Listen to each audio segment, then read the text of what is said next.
चंद्रपूर जिल्ह्यात खरीप हंगामाची सुरुवात समाधानकारक झाली असली तरी पावसानं पुन्हा विश्रांती घेतल्यानं भात उत्पादक शेतकऱ्यांची चिंता वाढली आहे. जूनमधील कमी पावसानंतर जुलैच्या सुरुवातीला झालेल्या सरींमुळे कापूस, सोयाबीन आणि तूर पिकांची पेरणी मोठ्या प्रमाणात पूर्ण झाली.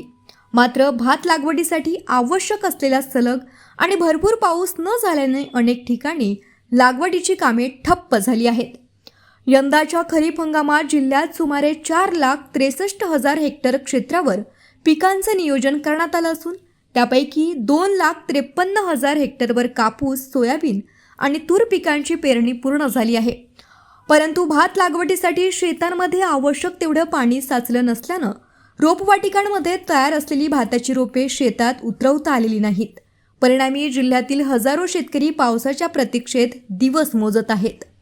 हवामान विभागानं आगामी काळात पावसाचा अंदाज व्यक्त केला असला तरी प्रत्यक्षात दमदार पाऊस पडणं हीच शेतकऱ्यांची सर्वात मोठी अपेक्षा बनली आहे. येत्या काही दिवसांत समाधानकारक पाऊस झाल्यास भात लागवडीला गती मिळू शकते, अन्यथा लागवड उशिरा झाल्याचा थेट परिणाम उत्पादनावर आणि शेतकऱ्यांच्या आर्थिक नियोजनावर होण्याची शक्यता व्यक्त केली जात आहे. आता याच्या समोर जर आता ते वाफापुरतं तर पाऊस झाला आहे, पण याच्या समोर जर पाऊस नाही असला तर पिकी काही होणार नाही. कारण पाहिजे तेवढा काही पाऊस झाला नाही अजून. काय तात्पुरता थोडासा वाफापुरता पाऊस झाला, त्याच्या समोरचा पाऊस जर नसला तर काही जमणार नाही, पिकं काही होणार नाही. कापसासाठी, सोयाबीनसाठी सध्या फायदेशीर आहे, पण धानासाठी काही जमणार नाही. धान पिकं काही होणार नाही एवढ्या पावसामुळे. दुबारा पेरणी करायला लागते म्हणजे मला मोड बसली ना, त्यामुळं आता मला दुबारा सोयाबीन पेरावं लागते. पाणी पहिले नव्हता, 1 महिना पाणीच नव्हता ना. आता हे 5-6 दिवस पाणी पडल्यामुळे नाही का काही पराठ्याले मोडणी झाली आहे. पराठे लोकांच्या केल्या, बिजाच्या नवीन घेतले. सोयाबीन वाल्याला काही जणांचे वापले, काही जणांचे पुन्हा पुढचं सोयाबीन वापलंच नाही. इंगण घातलं नाही, वापलं लगेच ठिकाणी नाही वापलं सोयाबीन. ते बिजाई वगैरे खराब असेल, आपण का बोलू शकतो त्याच्यामध्ये. कंपनीला अप्लायमेंट करा, मग पाहू. तिकडले लोक तर करत आहे हिंगणघाटचे. त्या कंपनीवाल्याले इशू काप्या दिल्या त्यानं आणि ते म्हणतात आम्हाला तुमचं सोयाबीन खराब निघलाय, आम्हाला दुसरं सोयाबीन द्या, असे ते म्हणून राहिले आहे. आमची अर्ग्युमेंट तेच आहे का आम्ही पेरलं ते सोयाबीन आम्हाला अर्ग्युमेंट करा, रिप्लेसमेंट म्हणजे आम्हाला दुसरं सोयाबीन द्या, आता आम्ही पेरणी करू बा. चंद्रपूर जिल्ह्याचा हा जो आहे खरीप हंगामाचा जिल्हा आहे. जवळपास 4,63,000 हेक्टर एवढं क्षेत्र खरीप हंगामाच्या लागवडीखाली सर्वसाधारण क्षेत्र आहे. त्याच्यामध्ये मुख्य पिकं आमच्याकडं भात आहे, कापूस आहे, त्याच्यानंतर सोयाबीन आणि तूर ही पिकं आहेत. चंद्रपूर जिल्ह्यामध्ये जून महिन्यामध्ये थोडासा पाऊस कमी झाला, जवळपास 58 मिलीमीटरच पाऊस झाला. परंतु जुलैच्या पहिल्या आठवड्यामध्ये पाऊस चांगला झाल्यामुळे जिल्ह्यामध्ये पेरणीला वेग आलेला आहे.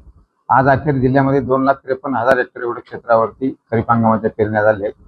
त्यामध्ये मुख्यतः आपले कापूस, तूर आणि सोयाबीन ह्या पिकाच्या पेरण्या संपत आलेल्या आहेत. सगळ्यात मोठी जी अडचण जी आहे, अजून ज्या भागामध्ये आमचं भाताचं क्षेत्र आहे त्या भागामध्ये म्हणावं तसा पाऊस आणखी अद्याप झालेला नाही. त्यामुळे तिथल्या अजून पुनर्लागवडीचे म्हणजे आपल्या रोवणीचे जे काम आहेत ना तिथं खोळंबलेली आहे. आशा आहे की अजून याच्यानंतर पाऊस जर चांगला झाला तर तिथले सुद्धा भाताच्या लागवडीखाली क्षेत्र आपलं होईल. एकंदर पाहता जिल्ह्यामध्ये रासायनिक खतात सुद्धा पुरवठा व्यवस्थित होत आहे. आज अखेर जिल्ह्यामध्ये जवळपास 53,000 मेट्रिक टन रासायनिक खताचा साठा शिल्लक आहे. त्याचबरोबर बियाण्याचं सुद्धा पाहिजे तसं उपलब्ध आहे. म्हणजे खरीप हंगामामध्ये आज तरी कुठल्याही प्रकारची निविष्ठांच्या बाबतीत किंवा खताच्या बाबतीत कोणतीही अडचण नाही. पेरण्या आमच्या ह्या जुलैमधल्या दुसऱ्या आठवड्यात जे 5-6 तालुके जे आहेत, सिंधीवाही, नागबीड, ब्रह्मपुरी, मूल या भागात थोडंसं पाऊस कमी झाला आहे. तो पाऊस तिथं जर सुधारणा झाली, निश्चित खरीप हंगामाचं जे काही नॉर्मल एरिया आहे त्याच्यापेक्षा पेरणीचं क्षेत्र आमचं वाढायला असं आशा आहे. उत्कृष्ट निकाल, दर्जेदार शिक्षण, हमखास करिअरची दिशा देणारे श्री साई पॉलिटेक्निक चंद्रपूर. प्रवेश प्रक्रिया सुरू. 31 वर्षांची गुणवत्तापूर्ण तांत्रिक शिक्षणाची परंपरा, विद्यार्थ्यांच्या उज्ज्वल भविष्यासाठी अनुभवी प्राध्यापक, आधुनिक प्रयोगशाळा, इंडस्ट्री ओरिएंटेड शिक्षण आणि उत्कृष्ट प्लेसमेंटची संधी. पॉलिटेक्निक डिप्लोमा 3 वर्ष, mechanical engineering, electrical engineering, computer engineering, civil engineering, electronics आणि telecommunication engineering, mining and mine surveying engineering, diploma in medical lab technology BTech engineering, advanced diploma in X ray radiography techniques. कॉलेजमधील विशेष सुविधा: उच्च शिक्षित व अनुभवी प्राध्यापक वर्ग, अत्याधुनिक व सुसज्ज प्रयोगशाळा, कम्प्युटर सेंटर व स्मार्ट क्लासरूम्स, डिजिटल लायब्ररी व रीडिंग रूम, लँग्वेज लॅब सुविधा, सेंट्रल वर्कशॉप, इंडस्ट्रियल व्हिजिट्स व internship training, campus placement training, personality development व इंटरव्ह्यू गायडन्स, कॉलेज बस सुविधा, बॉयज अँड गर्ल्स हॉस्टेल सुविधा, कॅन्टीन व मेस सुविधा. Placement हीच आमची ओळख. नामांकित कंपन्यांमध्ये विद्यार्थ्यांची निवड: Tata, Mahindra, Bajaj, HCL, Cummins, Adani power, CEAT tyre, Ambuja cement आणि इतर नामांकित कंपन्यांमध्ये करिअरची संधी.